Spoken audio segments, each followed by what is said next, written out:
नौकरी से आपको यहाँ रोजगार नहीं मिल सकता है। बिहार में 78 साल में कुल जमा चपरासी से लेकर मुख्य सचिव तक सिर्फ और सिर्फ 23.25 लाख लोग ही सरकारी नौकरी करते हैं। ध्यान रखिए, 23.25 लाख। इसी में लड़ाई है कि 10 लाख हम दिए हैं तो 5 लाख हमारे बाबूजी दिए। कुल चपरासी से लेकर मुख्य सचिव तक सिर्फ 23.25 लाख लोग ही सरकारी नौकरी करते हैं। 1.97% हुआ है। क्या कुछ लोग कहते हैं वैकेंसी बहुत है, सरकार भर नहीं रही है, तो देश के स्तर पर इसका आंकड़ा क्या है? पूरे देश में 3.1% लोग ही सरकारी नौकरी करते हैं।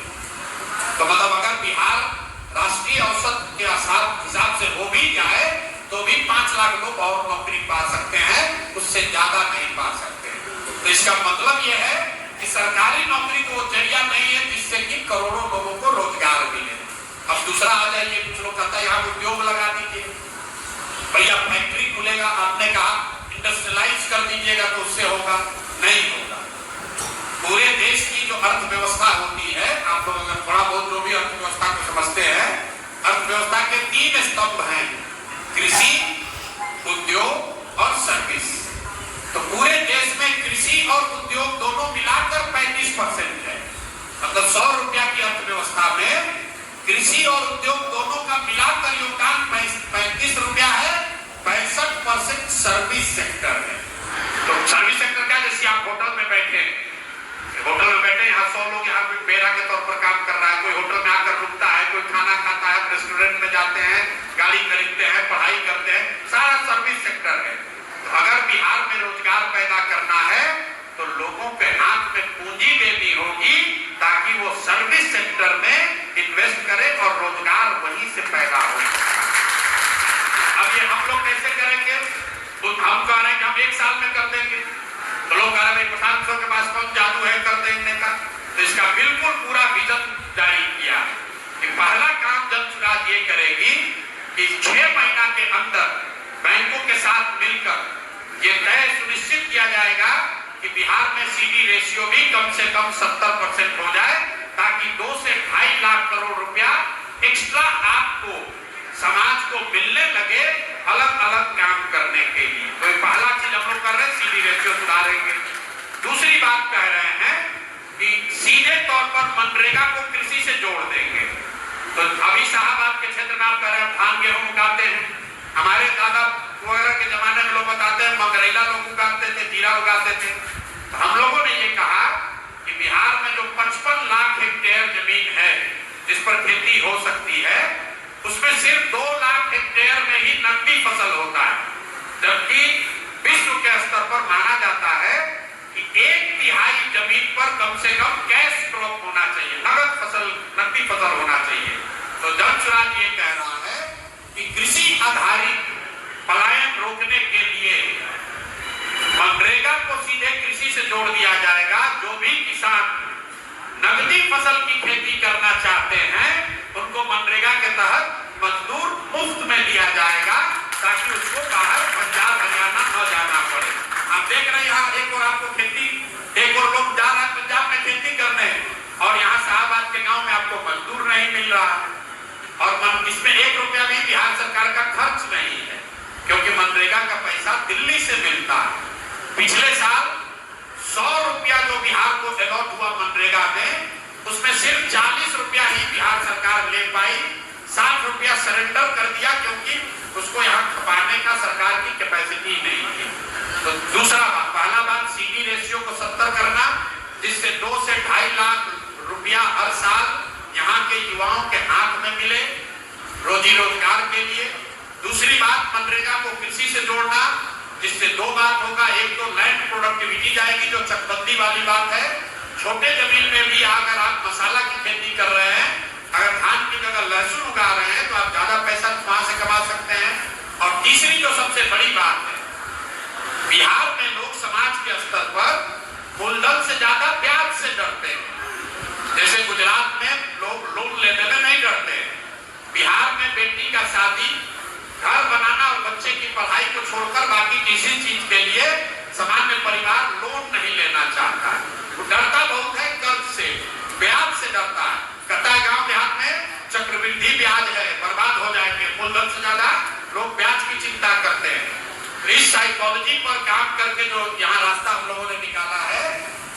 सबवेंशन था कि कम से कम 5 वर्षों के लिए बिहार में हर वो व्यक्ति जो कर्ज लेकर बैंक से रोजी रोजगार करना चाहता है, व्यापार करना चाहता है, उसको 10% के बजाय सिर्फ 4% ब्याज ही देना पड़ेगा। 6% ब्याज सरकार की ओर से दिया जाएगा। अब इससे क्या होगा आप ये समझिए, अगर 6% ब्याज सरकार भरे तो 6,000 करोड़ रुपया सरकार का खर्च होगा, तो 1 लाख करोड़ रुपया लोगों को पैसा मिल जाएगा। आपको 1 लाख करोड़ रुपया मिल गया, सरकार का खर्चा सिर्फ 6,000 करोड़ हुआ। 4 क्योंकि 10% मान लीजिए ब्याज है, बैंक का ब्याज 10% है, 11% है, 4% आप दीजिए, 6% सरकार देगी, ताकि घर घर में रोजी रोजगार व्यापार करने की टेंडेंसी बढ़े। यहाँ हर परिवार में एक चीज है, जाओ बेटा मुसल्लापुर में रहना, पटना में ट्यूशन करना, क्लर्क बन जाना, रेलवे में चपरासी बन जाओ, रेलवे में गार्ड बन जाओ, पीएचडी कर लिया, रेलवे में नौकरी के लिए मारा जा रहा है। जब तक समाज में शिक्षा और पूंजी नहीं होगी, रोजी रोजगार नहीं होगा, तब तक आपकी तरक्की नहीं हो सकती है। तो जन स्वराज की जो सोच है कि 15 साल से कम उम्र के बच्चे के लिए इतनी अच्छी शिक्षा की व्यवस्था बनाई जाए ताकि वो आगे चलकर व्यवस्था पर बोझ न बने, और 15 साल से 45-50 साल के उम्र के लोगों के लिए सस्ते दर पर 4% पर लोन पूंजी उपलब्ध कराया जाए, ताकि लोग घर घर रोजी रोजगार कर सके। कुछ ना करेगा 4 को गाय भैंस खरीदेगा, कुछ नहीं करेगा 2 को गाड़ी टैक्सी चलाएगा, बस चलवाएगा, पूंजी चाहिए। और तीसरी बात हम लोग कह रहे हैं कि जो 60 वर्ष से ज्यादा उम्र का आदमी है, अब न पढ़ सकता है न रोजी रोजगार कर सकता है। अगर गरीब परिवार के आप हैं, 60 से ज्यादा उम्र हो गया है, तो आपके जीवन की जिम्मेवारी समाज को उठानी होगी। इसीलिए हम लोग कह रहे हैं कि बुजुर्गों को कम से कम 2,000 रुपया पेंशन जरूर दिया जाएगा, ताकि उसको एक सम्मानजनक जिंदगी बिताई जा सके।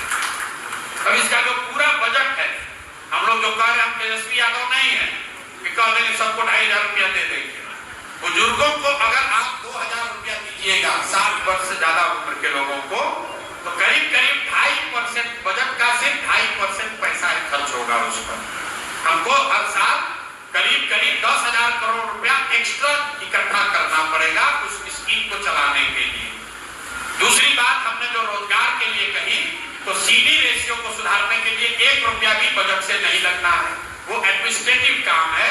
2-2.5 लाख करोड़ रुपया बिहार के लोगों को मिल जाएगा बिना किसी बजट के सपोर्ट के। दूसरी बात जो आपको रोजगार के लिए बताई, मनरेगा को कृषि से जोड़ने के लिए, उसमें भी 1 रुपया बिहार सरकार का नहीं लगना है, क्योंकि मनरेगा का पैसा 100% केंद्र सरकार आपको देती है। तीसरी बात जो बताई इंटरेस्ट सबवेंशन की, कि 6% आपका इंटरेस्ट सब्सिडाइज कर देंगे, तो 1 लाख करोड़ रुपया के इन्वेस्टमेंट पर 3 लाख करोड़ रुपया के बजट में से 6,000 करोड़ रुपए का प्रावधान करेंगे, ताकि आपको यहाँ रोजी रोजगार मिल सके। और शिक्षा सुधारने के लिए जो हम लोगों ने जो अपना रास्ता रखा है, उसको आप समझ लीजिए। लोग कह रहे हैं कैसे सुधार दीजिएगा शिक्षा, तो शिक्षा सुधारने के लिए हम लोग 2 बातें कह रहे हैं कि बिहार के हर प्रखंड में कम से कम 5 अच्छे विद्यालय बनाए जाए। अच्छे विद्यालय मतलब नेतरहाट के स्तर के विद्यालय। नेतरहाट में इसलिए कहता हूं क्योंकि बिहार के लोग नेतरहाट के बारे में जानते हैं। इसके पीछे सोच क्या है, पूरे दुनिया में जो सबसे अच्छी शिक्षा व्यवस्था है वो कहाँ है, वो स्कैंडिनेवियन कंट्री में है। आपने नाम सुना होगा फिनलैंड का, डेनमार्क का, स्वीडन का, वहां पर सबसे अच्छी शिक्षा व्यवस्था है। उन लोगों ने फॉर्मूला निकाला कि rather than taking school to the every children, take the children to the good school. मतलब हर गांव, हर पंचायत में स्कूल बनाने के बजाय स्ट्रेटेजिक लोकेशंस पर स्कूल बनाइए, और बच्चे स्कूल तक पहुंचे, उसके लिए स्कूल बस की उनको सुविधा दी जाए। तो बिहार के प्रखंडों की हालत अगर आप देखेंगे, प्रखंड के स्तर पर अगर 5 विद्यालय भी बना दिया जाए, तो किसी भी गांव से स्कूल बस के जरिए 20 मिनट से ज्यादा नहीं लगेगा उस स्कूल में पहुंचने में। तो हम लोग की सोच ये है कि 5 विद्यालय कम से कम हर प्रखंड में बनाया जाए, और इस 5 को बनाने के लिए भी जैसे लोगों को 5 बरस लगेगा। ये 1 बरस में नहीं बन सकता, इसको समझ लीजिए। क्योंकि अगर नेतरहाट के स्तर का आपको एक विद्यालय बनाना है, हर प्रखंड में एक विद्यालय, तो करीब करीब 17 से 20 हजार करोड़ रुपया का खर्च आएगा। अभी बिहार सरकार का जो शिक्षा बजट है वो है 60,000 करोड़ रुपया।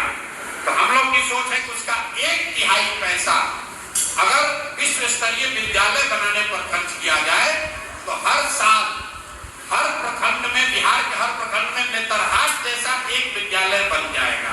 इसका असर क्या होगा? एक नेतरहाट से जो सरकारी विद्यालय था, 1500 से ज्यादा लोग IAS IPS बने हैं। आप अंदाजा लगाइए, अगर 550 नेतरहाट विद्यालय हर साल बनने लगे, अगले 5 साल में 2500 नेतरहाट के जैसे विद्यालय यहाँ बिहार में होंगे। बाकी क्या, अब जब हम 5 साल लगाएंगे इसको बनाने में, तो बच्चों का उम्र तो रुका नहीं हुआ है।